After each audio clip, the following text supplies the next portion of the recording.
Hey everybody, I'm Tim Ward and welcome back to Garden Sense. I hope everybody had a great weekend, and to all you fathers out there, to all you future fathers and father figures out there, I hope you guys had an absolutely wonderful Father's Day. Folks, we had a couple questions come in this past week, a little bit lighter than usual, but we got 5 or 6 that we want to address. So buckle up everybody, let's jump right in. The first question is from Dan. Hi Tim, what weed killer and fertilizer do you recommend I apply now that it is June and the heat is upon us? So in terms of lawn fertilizers, there's only one fertilizer that we recommend, and that's Turf Trust. Turf Trust will feed your lawn slowly and gently for up to 13 weeks. Why? Because over 50% of the nitrogen used is slow release, and that's a significant amount. That means it's never going to burn your lawn. In addition, there are a bunch of micro and macro nutrients available in it, so your grass is simply going to absolutely love Turf Trust. It's available in 2 different types of formulation, the starter and the lawn maintenance. We prefer the starter, but you know, there are some people who watch this program who live in an area where you're not allowed to use phosphorus in lawn fertilizer unless you're seeding or sodding. And so for you folks, you want to lean towards the maintenance lawn fertilizer. Again, both are fantastic. We recommend both. We sell a ton of this stuff. In terms of weed controls, there are a couple of really good products out there, but we always recommend Weed Beater Ultra. Now, when I get it, when I use it on my own lawn, I use the RTU spray because it hooks right up to my hose and I can go to town on my lawn. If you don't have a hose that can reach your entire lawn, then we also sell it in a concentrate, and you can use a pump sprayer, a backpack sprayer. It's a fantastic product, kills over 250 weeds. So again, in terms of fertilizer, Turf Trust, and in terms of weed killing, Weed Beater Ultra. The next question is from Peter. Hi Tim, I have a lot of flowers not blooming. If I apply Plant Trust, do I need to remove mulch?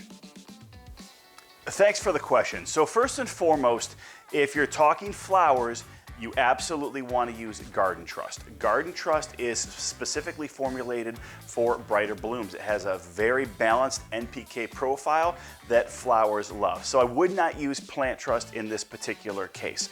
Now, in terms of how to apply it, if you've already put down some mulch and it's fresh this year, it's a couple inches thick, you're gonna wanna rake it back when you apply Garden Trust. And the reason for that is you want the fertilizer to actually get down to the soil. Now, if you have, say, an inch or less of mulch, maybe it's last year's mulch and you haven't put anything down this year yet, you can go ahead and put Garden Trust down. Again, it's still gonna find its way into the soil, but again, if you've put a real thick layer, some people put 2, 3, 4 inches of mulch down, you're definitely gonna wanna rake it away and make sure you get that Garden Trust fertilizer as close to the soil surface as possible. The third question is from Maxine. Hi Tim, I'm hoping you can help me. I have attached pictures of my squash plants in my garden that developed these white spots over the weekend. Any advice? Thanks, Maxine. This is actually just a white powdery mildew. It's nothing to be too concerned about. The outbreak doesn't appear to be too bad, and typically this is just a cosmetic thing. It really shouldn't impact the growth of your squash. However, we should still try and get it cleared up, and we recommend Bonide's Tomato and Vegetable 3-in-1. It's going to help clear up that powdery mildew. It's also going to help protect from other diseases. It's going to keep away insects as well as mites. Again, it's a really effective product. So head over to rosensonline.com, pick up Tomato and Vegetable 3-in-1 by Bonide. You'll be glad you did. This next question is from Irene. Hi Tim, could you please do a video to explain why you shouldn't water in the evening versus the morning? Folks just don't believe me. Well, Irene, we fully support your efforts to convince people to water in the morning because you're absolutely right. Really, the magic hour to water your lawn is between 6 and 10 a.m. And the reasons for that is it's cooler. the wind is less intense, and the sun is also less intense. And what that means is it gives the water a chance to really penetrate the soil and be beneficial to the grass. Now, let's say you water in the middle of the afternoon. Well, that's typically when it's at its hottest during the course of the day, and most of that water is simply going to evaporate off, which means you've wasted your time, you've wasted your effort, and frankly, you've just wasted water. Doing it in the evening satisfies a couple of those criteria in terms of it's cooler, there could be less wind, there could be less sun. However, what's going to happen is some of those water droplets are actually going to be sitting on the blades of grass. They're going to sit on the leaves for hours. They're not going to evaporate off. It's not going to get absorbed into the soil. And what happens is that's going to lead to disease. This is really why if you ever have a lot of rain in your area and it occurs at night, you will actually start to see more disease in area lawns because, again, the water is not evaporating off. It's too much water for the plant to use, and what happens is all that water just sits and allows these disease, a real common one is red thread, to actually start to grow. So, Irene, you're absolutely right. Folks, if you know Irene, she's telling you the truth. Make sure you water in the morning between 6 and 10. That's the magic hour for your lawn. The fifth question is from Bill. Hi, Tim. Attached is a photo of Maine red potatoes I just harvested here in Virginia. They were planted in a root pouch with container soil by Miracle-Gro and fertilized with Garden Trust. What is causing the bumps or pimples on the potato skin? So this just looks like an issue of the potatoes having enlarged lecticels, which isn't really an issue in terms of consuming it. It's not a disease. Basically what happens is the potatoes were probably overwatered and there was a buildup of gas within the potatoes and that gas needed to escape. And so, you know, from that perspective, you can almost look at it as like a blister. That's not what it is, but again, that's really what needed to happen is that gas inside the potato needed to escape and through the lecticels it went.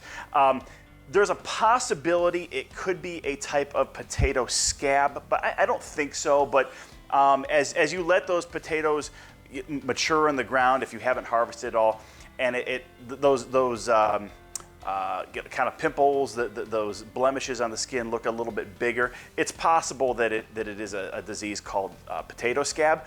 Again, they would still be okay to eat, but what you need to do is make sure that you peel off the skin and wash it really well before you eat it. There is a chance that the scab could penetrate through the skin and actually get into the flesh of the potato.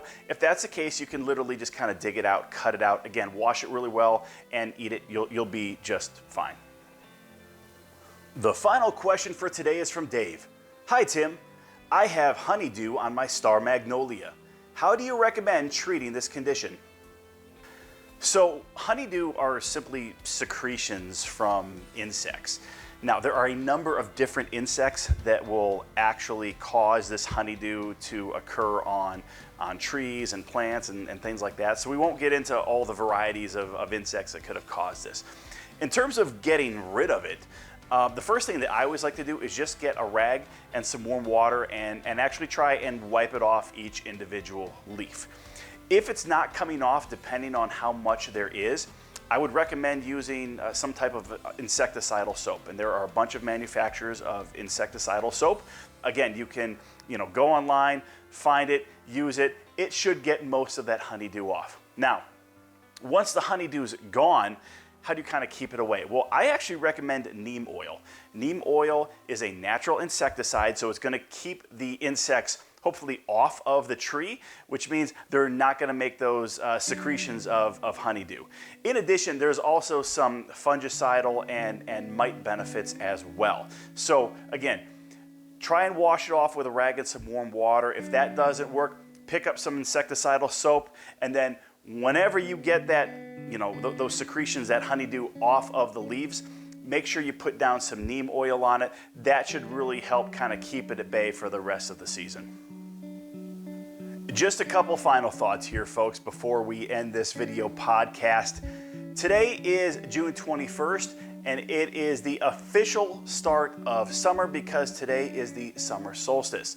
which means today is the longest day in terms of available daylight to those of us in the Northern Hemisphere. Now, what's that mean for your lawn? Well, it means that we are now entering into the hottest time of the year, summer, and that also means that you really need to get down your second application of turf truss if you haven't already done so.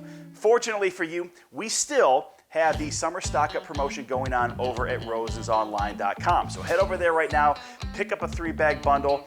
It has the best price of the year on turf truss fertilizers, and you're gonna get free shipping. Now folks, we are only running this promotion through the end of June. So you've got a little bit longer than a week to take advantage. So again, head over to rosesonline.com right now, pick up your summer stock up promotion special, 3-bag bundles of turf truss. Don't just think about your second application, but be looking ahead to those third and fourth applications that we recommend coming up here a little bit later in the year.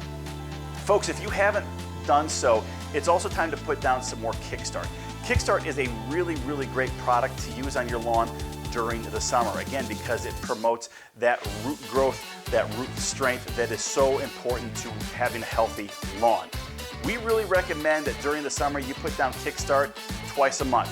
So again, every 2 weeks you should be putting down an application of Kickstart to keep your lawn looking great. And obviously, Kickstart's available right over at rosesonline.com.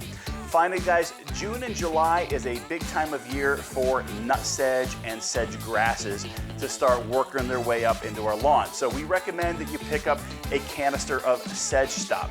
This is a 2-pound canister.